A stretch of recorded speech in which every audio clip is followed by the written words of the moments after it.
A 2021 study across a dozen countries and over 14,000 individuals found that 75% of people feel stuck professionally. 8 out of 10 say they are ready to make a change, but the vast majority feel that they can't because of the obstacles they face. The researchers went all over the world talking to C-suite executives, managers, employees alike, covered ages ranging from 22 to 74. This isn't a slice problem. This is an everybody problem. You ever feel stuck in life? You're not alone. Even the king of Israel felt that way. He tells us so in this book. Now, if you were here a couple weeks ago, we have just set out on a quest for meaning and purpose with this expert guide that Ecclesiastes calls the teacher. This book is the travelogue that he uses to show us what he's found. And what he shows us is some harsh realities, and he challenges us along the way to wrestle with what really matters. We're told at the end that this book is meant to be a pointy stick, a cattle prod that drives us out of complacency into truth, into real understanding, despite how uncomfortable that may be. In these lessons, the teacher speaks to us from the perspective of what we might call, and not an atheist, he believes in God, but he speaks to us from the perspective of a humanist or a secularist. One author says, not necessarily denying God's existence, but trying to make sense of life as though God were optional. Someone who doesn't have a real personal relationship with God, who doesn't really interact with God, doesn't commune with God, doesn't consider God a significant part of his life. And what the teacher has discovered is that not only do people feel stuck, which is bad enough, he says, no, you are stuck. In this world, human beings are trapped in a system that ultimately leaves us unfulfilled and forgotten. Buckle up. Tonight's text does not take us along the beautiful Pacific Coast Highway. This route is a drive through the Nevada desert, and the gas gauge is on empty. The scenery is not great, and the company is a little bit worse, at least tonight. So we begin in verse 2. Absolute futility, says the teacher. Absolute futility. Everything is futile. So we covered this verse last time in our opening because this is the most important place to start when you're studying Ecclesiastes. You need to do two things. Number one, understand what he means in this opening line. And then number two, read the last page of the book. So we covered this last time, but we do want to once again hear the opening of the teacher's speech.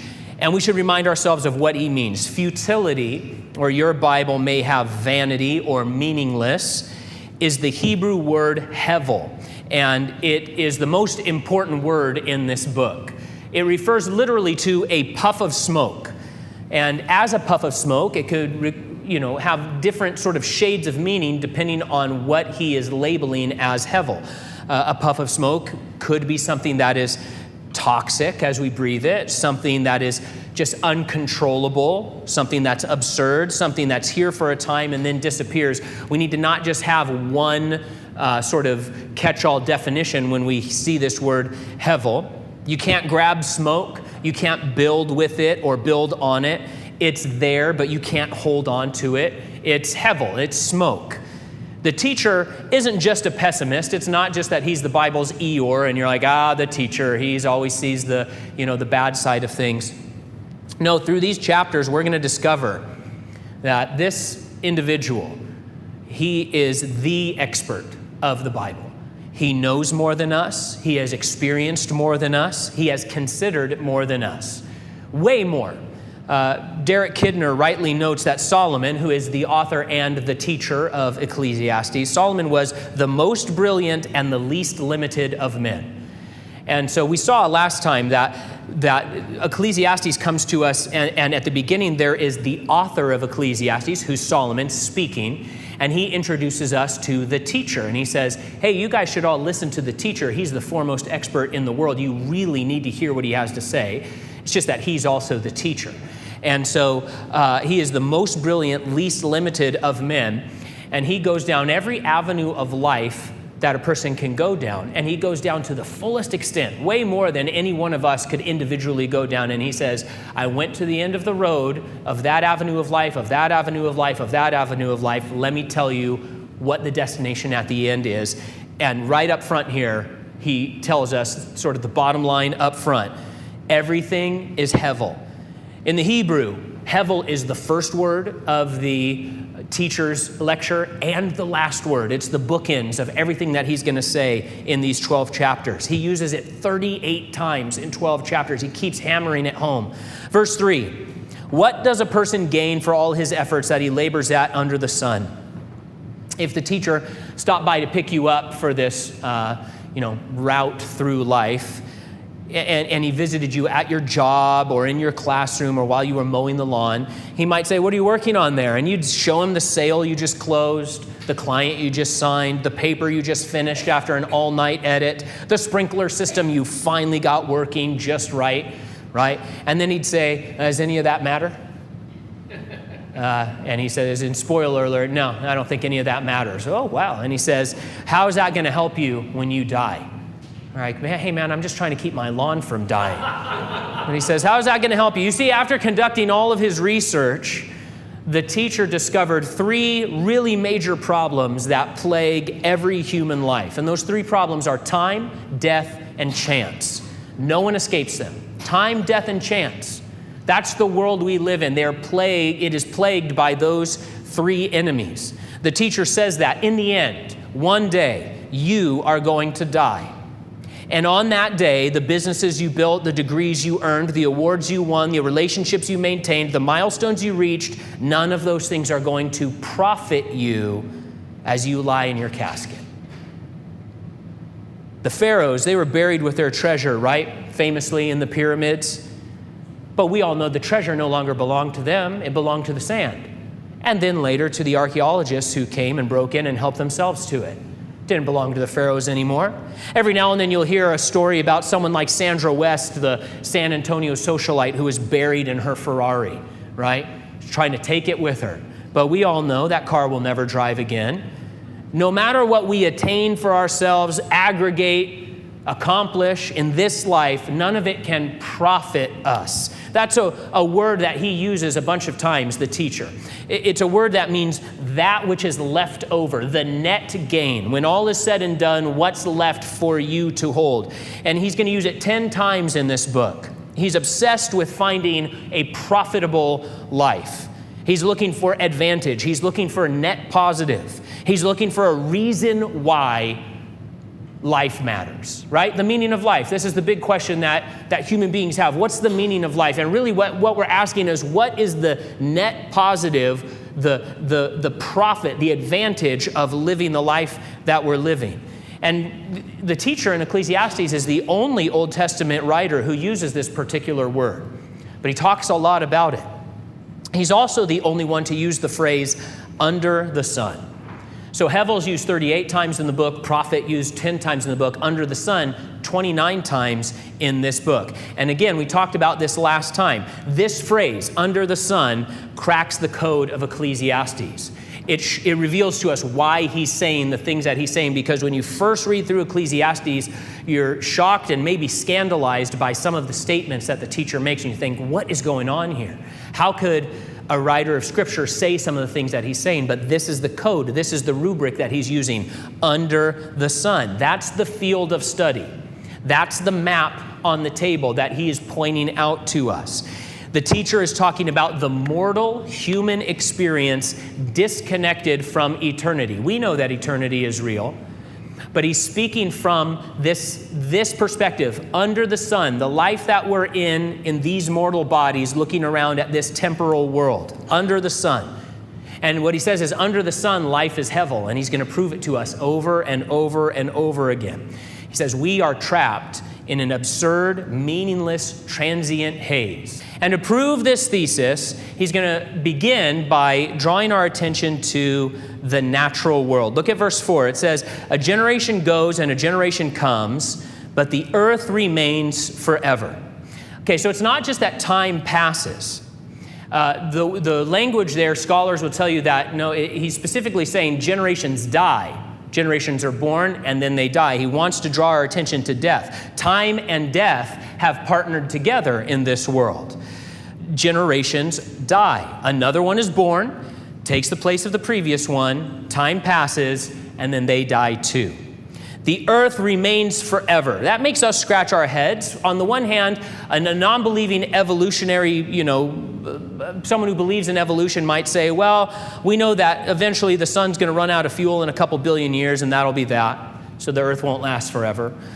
All the way on the other side of things, a Bible-believing Christian would say, well, we know the earth isn't going to last forever. That's been revealed in lots of places in the scripture. So what's this about? What's he saying? The point the teacher wants to get across is that this world is locked into a perpetual cycle that you can't break out of. Linguists explain that what he said there is more like the earth remains as ever, or the world always stays the same. There's never going to be a day when we wake up and the earth decided to spin the other way or not spin at all. No sort of planetary casual Friday, right? It's always going to keep doing what it has always done. Verse 5, the sun rises and the sun sets. Panting, it hurries back to the place where it rises. The average American is going to live just shy of 29,000 days. Begs the question, right? How many sunsets do you have left? That's an interesting question to think about. Unpleasant, but interesting. Of course, the truth is we don't know, because not only are we trapped in a system plagued by time and death, but chance is in the mix too, right? You may have had your last sunrise. That's just the reality of life. It's altogether possible that not everybody makes it to tomorrow. I think the odds are that everybody in the room will. But we all know it's not a sure thing. Chance is in the mix. And if you're not a Christian here tonight, you should think long and hard about that question. How many sunsets, how many sunrises do you have left? Every time our sun completes his little trip across the sky, you've got one less sunrise coming your way. You're going to die one day. I'm going to die one day. And guess what? The morning after, sun's still going to rise. And the morning after that, the sun will rise again. That's the cycle. That's the system. That's what the teacher's pointing out. Verse 6 says, gusting to the south, turning to the north, turning goes the wind, and the wind returns in its cycles. Solomon really was an ingenious discoverer. It seems that he knew something of the circular jet streams of the wind. In one part of the world, the wind blows from the north to the south, and another part east to west. And the idea is we're meant to notice the monotonous, seemingly purposelessness of these activities. We can chuckle about how even when we think as human beings we have figured out how to harness the force like the wind, right? We figured it out. We have technology, we have ingenuity, we have know-how, we have science. Guess what? We can harness the power of the wind. We've cracked the code. It still can end up being a big pile of hevel. CNN published a story last year whose headline began like this: wind energy has a massive waste problem. Another report pointed out that hundreds of thousands of birds are killed by wind turbines every single year. And so just when we think we've fixed things or we've improved things or we've done something that is going to better the situation, we think we've solved the problem, we just create a few more. Why? It's hevel, because life under the sun is hevel, chasing the wind. Verse 7, all the streams flow to the sea, yet the sea is never full. To the place where the streams flow, there they flow again. I have a really bad habit of starting to fill a water pitcher on the kitchen's counter and then turning to go do something else, thinking, well, I'll be back in time. And then 5 minutes later, I realize I've forgotten all about the pitcher, and now I have a pool in my kitchen, right? I do that way more often than I should. I need to figure something out to not do that anymore. But, not so the oceans. Of course, we understand, well, there's evaporation and those sorts of things, but the oceans, they're never full, right? They never overfill in the sense of a pitcher overfilling and be like, hey, we got to turn off the rivers and the tributaries. We got to do all that because the oceans are full. Israel's famous Dead Sea is landlocked, no outlet. And yet, every day, all day, for thousands and thousands of years, the Jordan River has flowed into the Dead Sea. But guess what? It's never full. It's never done. The cycle never ends. Verse 8, all things are wearisome, more than anyone can say. The eye is not satisfied by seeing, or the ear filled with hearing. I'm sure many of you have a favorite piece of music. More than a favorite, a piece that moves you or arrests your attention, that really impacts your heart, and you think, wow, listen to that. Maybe you've even heard it performed live at decibels so loud that your head was humming afterward. But then what happens after hearing it, that magnificent, masterpiece, you're not done hearing music. It's just, what's next? What's next on the album? What's next in the queue? What's the next song? We always want to hear more. There's never a time where we thought, we've heard enough and we're done hearing. You might find yourself saying at some point, I've seen enough, but that doesn't really mean you don't want to see anymore. You just want to see something else. It's that what you're looking at here is unpleasant. I've seen enough of that. Please show me something else. The eye is never full. The ear is never full. The human experience is never done. And that's because the human experience, according to the teacher, at least under the sun, is wearisome. We're worn out like old Mr. Sun panting across the sky. Oh, sure, some people are more cheery about the human experience than others. But tell anybody in this room that it's once again time for their dental checkup, or it's once again time to go renew your license. Oh man, take the dentist 7 days a week, twice on Sunday, rather than go down to the DMV. Tell anybody that, hey, the cycle is back. It's time to renew your license. It's time to get your teeth all poked with that weird hooky thing that they use. Man, we'll all start feeling and sounding like the teacher in no time, right?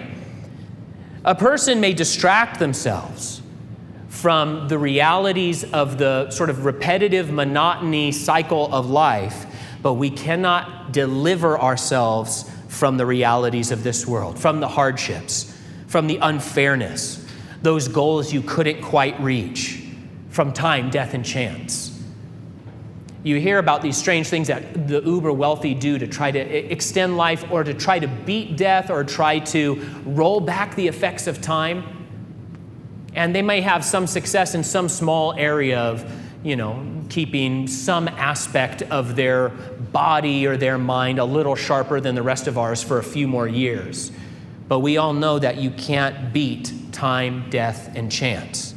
As we consider these things, though, we realize that this is a human problem.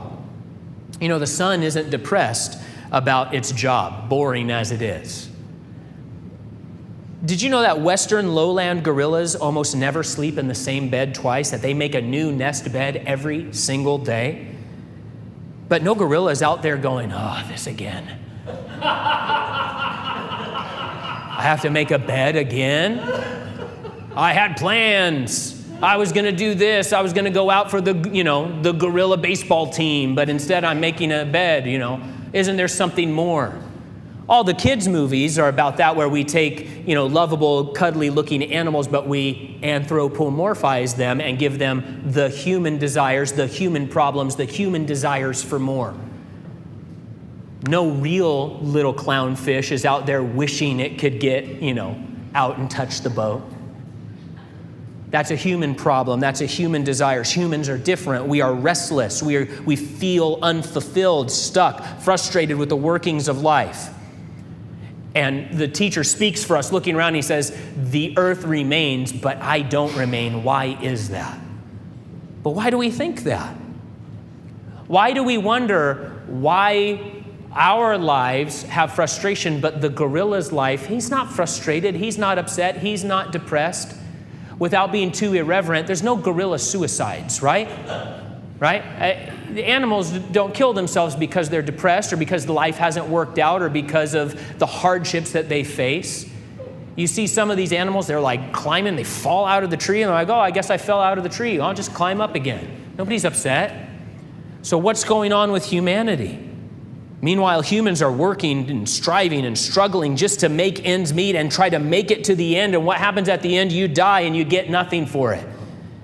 The system we're in doesn't seem to match up with the hopes and the aspirations and the needs that we have in the deepest part of our hearts. It doesn't seem to match what human beings are made for. Why is that?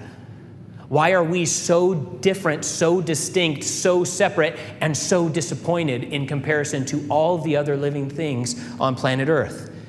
Verse 9, we're not done on our desert road trip here. What has been is what will be, and what has been done is what will be done. There's nothing new under the sun. Can one say about anything, look, this is new? It has already existed in the ages before us. Wait, I have an iPhone, right? Solomon never had an iPhone. No, but he's not talking about tools. He's not talking about devices and gadgets. He may not have had an iPhone, but he had other means of communication, other means of entertainment, other means of distraction. Even the laws of physics back up what the teacher is saying in these verses. The law of the conservation of mass says that matter cannot be created or destroyed, right? The atoms that comprise our universe are fixed. And by the way, that's a significant blow to the secular theory of the Big Bang, right? That there was nothing and then suddenly there were all the everything. But in the everything, we've discovered this law that matter cannot be destroyed or created. What's going on, right? And so it's funny because in that sense, it's like, well, I have an iPhone and Solomon didn't have one. Yeah, but in some strange sense, you might be holding some of the elements that Solomon had as a tablet, and then it was changed through chemical processes. It's like pigpen, right? That it's the dust of ancient Babylon, right, that he's dealing with. But there's nothing new. Devices may be new, but the problems of life are the same. The pursuits of life are the same. Every generation that has ever lived has struggled to break free of the chains of time, death, and chance, but we can't do it. We've tried inventions. We've tried different kinds of societies. We've tried all sorts of cultures with all sorts of values. The cycle is always the same, nothing new. Verse 11, there is no remembrance of those who came before, and of those who will come after. There will also be no remembrance by those who follow them. At work or at school, there was someone who sat at your desk before you, and there'll be someone sitting there after you. You may put your mark on your company or your community or your classroom, but given enough time, one day you will be thought of for the last time by other human beings. That's what the teacher says from his secular ground level perspective, life under the sun. And that's an unpleasant thing to think about, but under the sun, that is absolutely true. Someone might protest. Well, no. Some people are remembered. What about Alexander the Great? What about Hammurabi? What about Shakespeare? Okay, we still remember their names, though it profits those individuals nothing. They're dead and are going to remain dead as far as this world is concerned. Give it time. Shakespeare will be forgotten. Right? If you're a secularist who doesn't, buy into what the Bible says about the unfolding plan of redemption and the unfolding plan of human history, and you just think the world is going to just keep going, well then give it a few thousand years, a few 100,000 years or whatever, and everyone is going to be forgotten. I mean, think about this. Who among us can name one of the great Incan emperors? Well, I don't care about them. Okay, yeah, that's right. Who can name California's first senators? Who can name the only 3 runners in human history who have won 2 gold medals for the marathon? I looked it up and I still can't remember them, right? Let's get real. Can you name your own great-great-great-grandmother, any of them? No. Well, I've forgotten them because I've never heard about them. And so this is what the teacher's talking about. Physical accomplishment or attainment or accumulation are not enough. Not for the human heart. Legacy is not enough. We have a need for something more. Why do we care about the meaning of life? Why do people feel stuck and unfulfilled? Why is there such a difference like we talked about before? A difference, the secularist says, well, gorillas and human beings, we're all just primates. Why is there such a difference in the felt experience, in the aspirations, in the needs? When we make movies, why do we need to anthropomorphize the little creatures to make them more like us? And the difference is because the teacher explains that God has placed eternity in your heart. That's the difference. This life, this world, with its perpetual cycle, cannot ultimately satisfy. We yearn to break out of the cycle of repetition and disappointment and hevel. We long for something new. If you're not a Christian, You may not feel the weight of this reality tonight, but it is true all the same. And the teacher, and I speaking with the teacher tonight, I would urge you to sit and think with these dark thoughts for the night, because they are true. That yearning lurks in your heart. You may distract yourself. You may try to cover over it. You may try to medicate yourself out of it. You may have convinced yourself that, well, once I die, it's all over, but it's not true. There's something in your heart that yearns for more, that needs more. We long for something new.